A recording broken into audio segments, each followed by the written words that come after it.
Hi, and welcome to Session 4, Part 1, Learning about ELLs, Understanding Literacy and Language Development, Facts, Myths, and the Unique Needs of Secondary ELLs. I'm going to start off lecture by apologizing if this couple of videos is a little bit long. Some programs have entire courses devoted to English language learners, and we only have a couple of video sessions. And so I want to make sure that you get all the information that you need in order to really be able to successfully differentiate and work with English language learners. And these differentiation needs, and we'll talk about these in class more, but in terms of information, I want you to have as much as you can get through these lectures. So let's jump right in. The content objectives for this part of lecture are for you to be able to name at least one important fact about English language learners that you will keep in mind during instruction, and for you to identify one theory-informed practice or idea that can be helpful in supporting your classroom instruction with English language learners. So let's start with some myths. So there are a lot of common misconceptions about English language learners. The first is that many ELLs have disabilities, and that's why they are overrepresented in special education. So the fact is that there are disproportionate numbers of English language learners that are represented in special education, but placement rates vary with the size of the EL population in each state and access to English language programs. So in states where there are more English language learners and more access to EL programs, shockingly, the number of English language learners who are diagnosed with special needs goes down. This is because the English language learners' needs are being met in other ways through language differentiation. Studies find that current assessments for special needs do not differentiate between disabilities and linguistic differences, and that can lead to the misdiagnosis of English language learners. Unfortunately, inappropriate placements in special education can limit the growth of English language learners without disabilities. And research suggests that English language learners who do have disabilities can learn, particularly if they receive early intervention. So, and one of these early interventions might be inclusive environments that provide challenging rather than remedial instructions for ELLs, as that's been proven to be the most effective.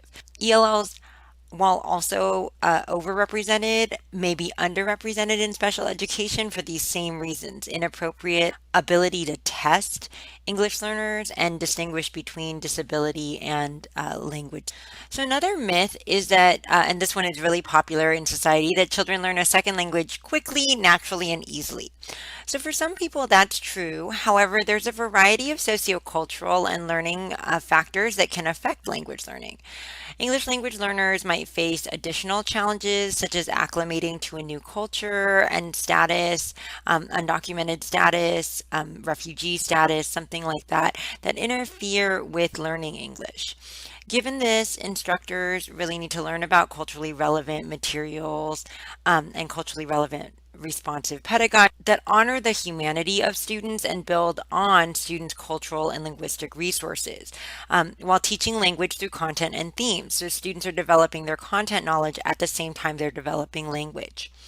Students can be encouraged to use native language strategically as it helps them to understand content and will be motivated by student-centered activities. Because English language learning is a recursive process, educators should really integrate listening, speaking, reading, and writing skills into your instruction from the start. So as soon as an English language learner enters your classroom, even if they're at a beginning level, right? We want to make sure that the curriculum is challenging. So another common myth is that if an English language learner can speak English fluently, she or he has mastered the language. A lot of teachers assume that students who have good oral English need no further support to succeed academically. However, everyday oral language uses different rhetoric, structure, and vocabulary, as we'll talk about in a little while. And research indicates that oral language should be systematically assessed with instruments that are academically oriented, because even oral fluency of social language may be different than oral academic fluency and the demands. Another common myth is that all English language learners learn the same way. English language learners are people, and not all people learn the same way. So ELL's prior schooling, socioeconomic position, content knowledge, status, their exposure to school in the past, and just who they are as people create variety in their language processes. Some ELLs speak languages with English cognates, while others speak languages with very little lexical similarity to English, and that impacts learning because it'll change the way students learn content specific vocabulary and are able to pick up English, particularly if the alphabetic system or the symbolic representation of their language is very different than English. It's important to use a variety of English language of strategies with your English language learners and with your students in general because no two people will learn exactly the same way, and so that's definitely not true for all English language learners. Some people think that accommodations for English language learners only benefit those language learners. However, research suggests that making mainstream classes more English language learner responsive will also make them more responsive to underserved students generally. So when we think about culturally and linguistically diverse students, these include English language learners, but they're not exclusive to English language learners. And having academic scaffolding strategies or strategies that support learning are really important for all students. One of the foci of this class is content area literacy and content area strategy because the cognitive aspects of reading can be difficult for both English learners and native speakers of English. And so it's really important that you're paying attention to background knowledge, interaction, word use, vocabulary development, and academic language development for all students. Not just ELLs, but particularly with ELL. And finally, some people think that teaching ELLs means only focusing on vocabulary. So, while it's important for students to learn vocabulary, all students to learn vocabulary, particularly in the disciplines, students need to learn the relationships between forms and meaning in written language, and they need opportunities to express complex meanings that go beyond vocabulary. So, sentence frames, sentence structures, how texts are structured.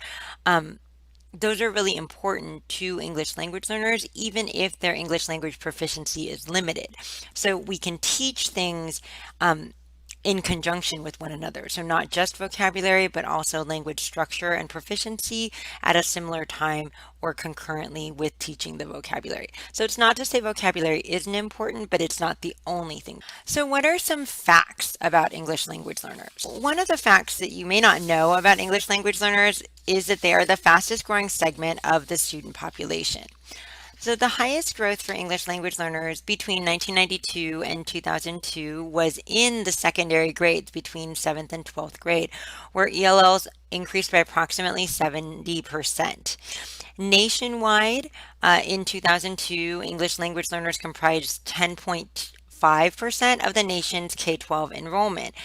And in California, as you may well know, English learners constitute a much higher percentage of the overall student population. They actually constitute 22.1% as of fall 2015, and there are over 1,350,000 English learners in the state of California. English language learners are also diverse. Many people think that English language learners are all foreign born and that they only speak Spanish. But research shows that 57% of adolescent English language learners were born in the US, so actually more than half, while 43% were born elsewhere. English language learners have varied levels of language proficiencies, varied immigration experiences and immigration status, varied socioeconomic standing, expectations about schooling, and content knowledge. Although 83.5% of California English language learners speak Spanish, and 94% speak one of the top 10 languages in the state. These languages are varied, and they include Vietnamese, Mandarin, Tagalog, Arabic, Cantonese, Korean, Hmong, Punjabi, and Russian. So ELLs are everywhere, but especially in California, as I mentioned, where we have 22.1% of total enrollment in public schools being English language. Formerly, large EL populations were concentrated in a few states, but today almost all states have populations of English language learners. States in the Midwest and the Intermountain regions have seen increases in English language learners.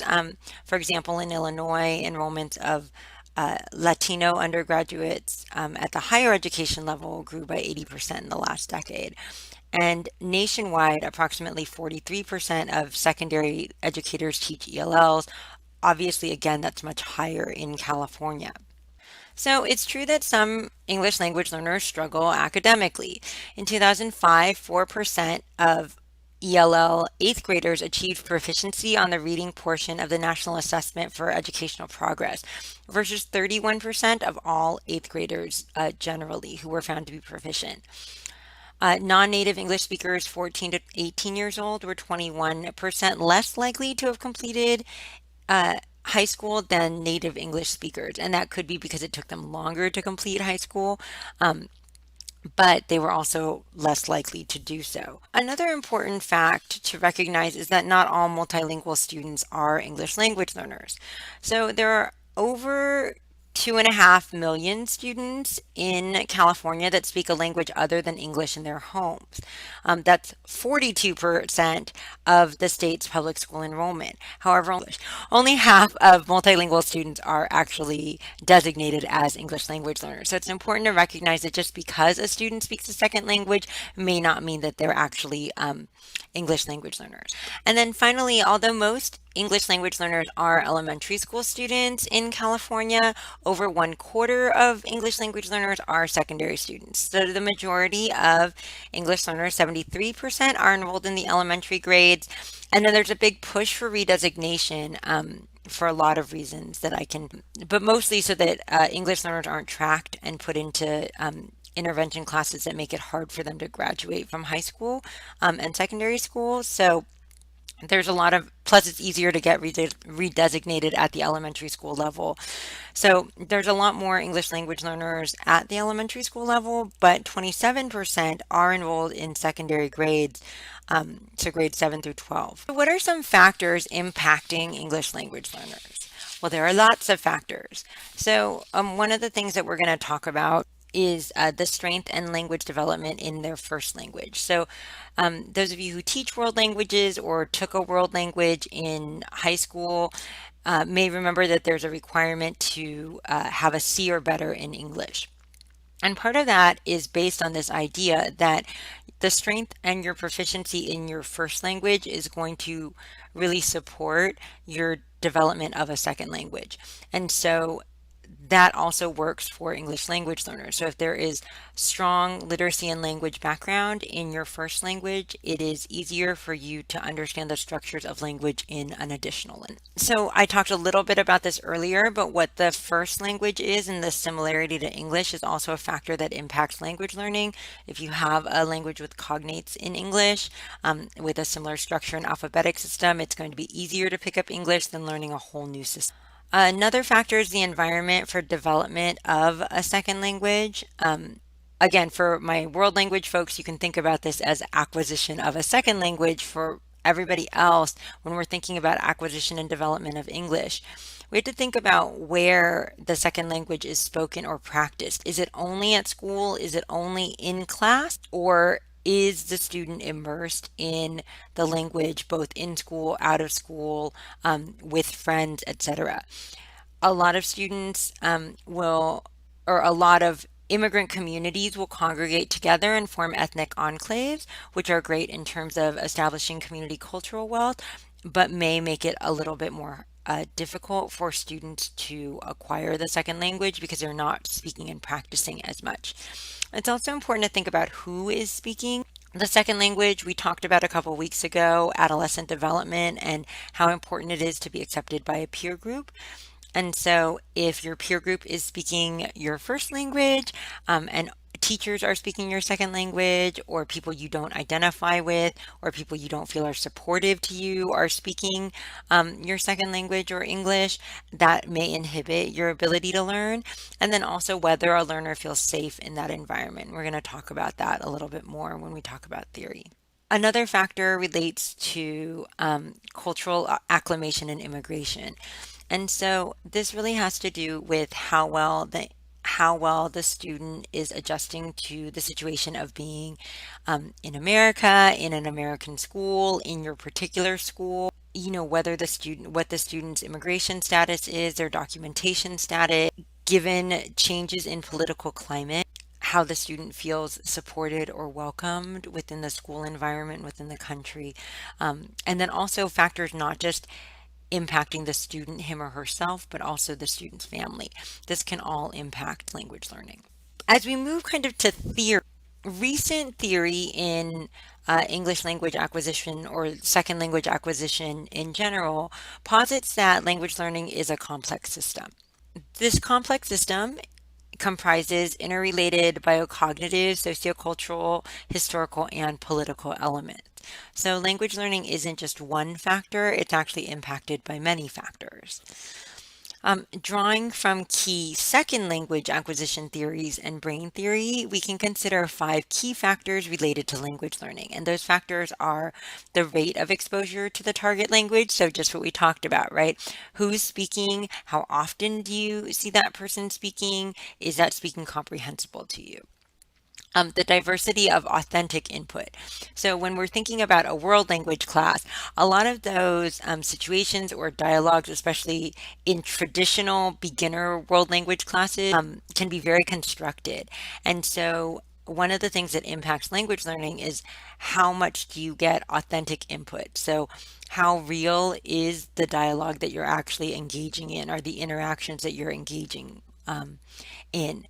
So it's the difference between learning French in a classroom and learning French by speaking with French people in France. Another thing is the richness of interactions. So if we're always using social interaction, social language. That's one way of developing language, but we're not actually going to get exposed to the richness of diverse vocabulary. And so we need to have a variety of interactions with a variety of different types of people in order to expand our vocabulary and linguistic knowledge in a variety of settings. The next factor that is really important is a low level of anxiety. And you'll read about many of these factors in the Sadai reading that you're doing for this week. It's really hard to learn another language. There's something that Stephen Krashen calls the affective filter that comes up where when we're learning a language, some people have this with mathematics as well, because in a way, mathematics is a different form of representation, but they get very anxious. And when we get anxious, our brain kind of shuts off to certain things and it processes things it's less likely to process things.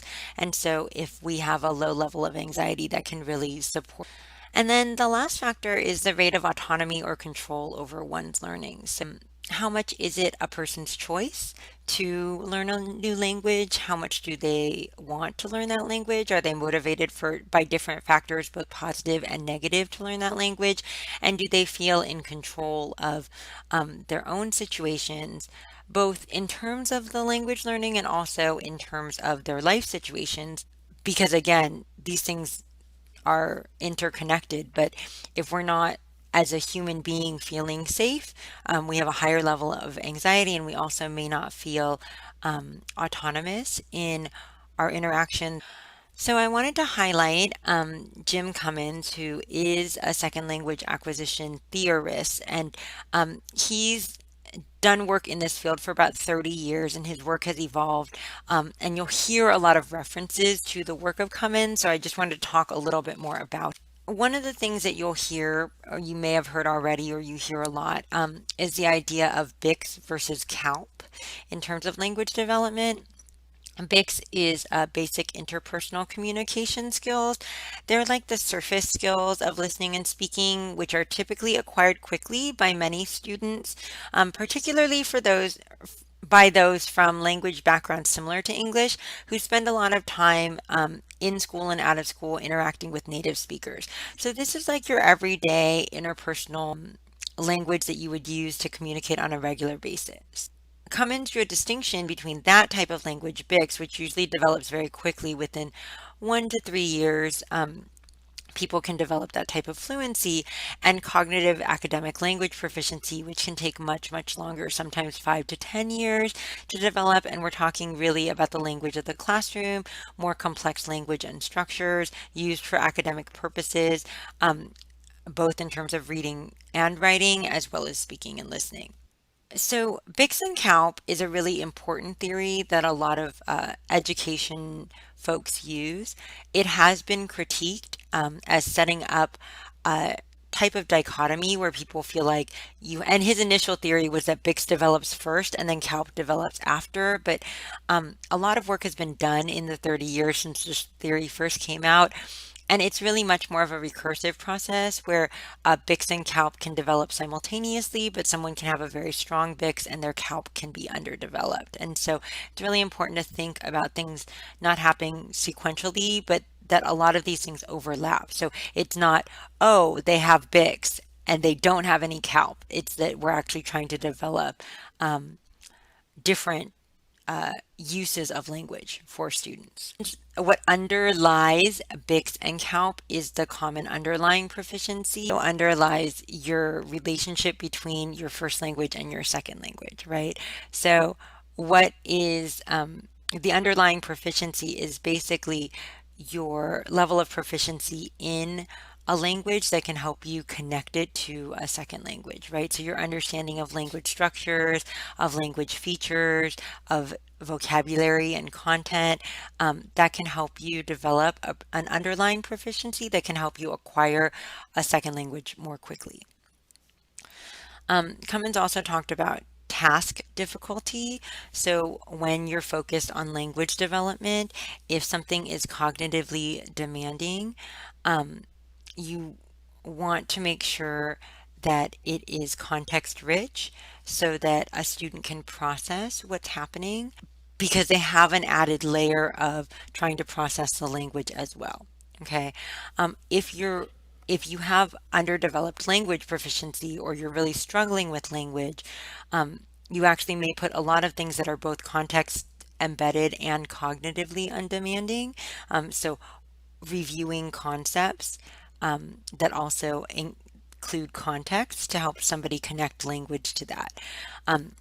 You can see in the bottom right hand corner of the slide uh, this ABCD grid, right? So for students that don't have a lot of language, you might keep your instruction in the A and C side with a lot of context. The most difficult thing for students to process are cognitively demanding tasks with reduced context. So if you're just talking without a PowerPoint, let's say, and it's a really difficult theory that's hard for students to process, and as an English language learner, I don't have any vocabulary to put with that, that would be D, and that's going to engage students the least and give them the least chance of really understanding what's going on in terms of language and content. So as we're developing language, we want to stay towards A and possibly C.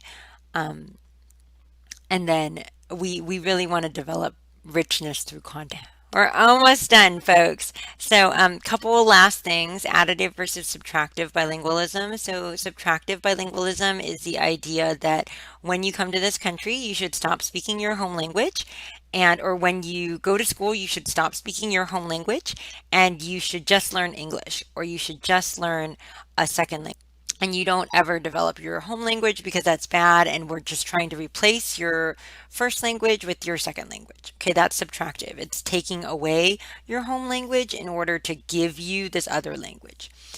Additive bilingualism is the idea you come in with language and we're going to add on to that language by helping you develop the second language based upon your underlying proficiency, based upon your knowledge in your first language. We're going to add on this second language. So Cummins is an advocate for additive bilingualism. That also has come under critique because of the dichotomies. And one of the things that's really interesting about this, Jim Cummins actually just released a new article talking about the idea of active bilingualism to respond to the critiques of additive bilingualism, again, to really more accurately describe that bilingualism is active and that we can and should be helping students to develop bilingualism in both of their languages, not just to focus on English, to the exclusion of one's home language when we're thinking about English language learners, but really thinking about the active processes of developing both languages simultaneously. Okay, so implications for practice. We're going to talk a lot about this in class, and we're going to work on this, but just a few quick implications for practice.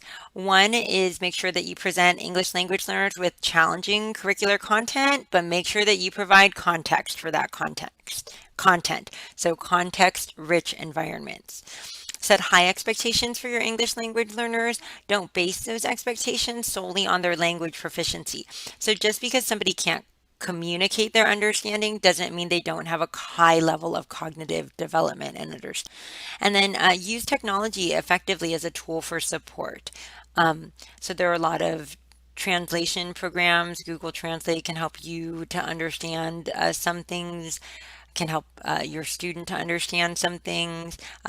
Translation technology is getting better and better. There's also resources perhaps in the student's native language.